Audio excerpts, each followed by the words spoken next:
आई तुळजाभवानी. आई तुळजाभवानी हे महाराष्ट्राचे कुलदैवत आणि 3.5 शक्तिपीठांपैकी एक शक्तिपीठ आहे.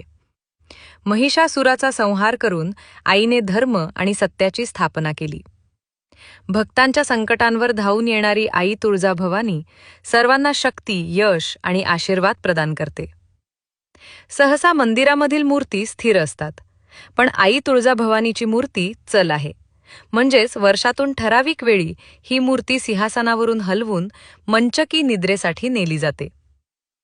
देवीने महिषासूर राक्षसाचा वध केला म्हणून तिला महिषासूर मर्दिनी असंही म्हणतात.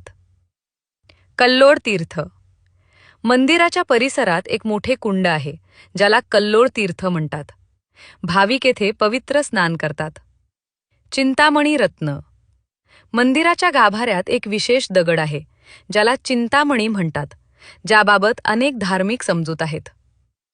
आई तुळजाभवानीची महिमा अगाध आहे. भक्तांच्या हाकेला धावून जाणारी, संकटात साथ देणारी ही आई भवानी अवघ्या महाराष्ट्राची माय आहे.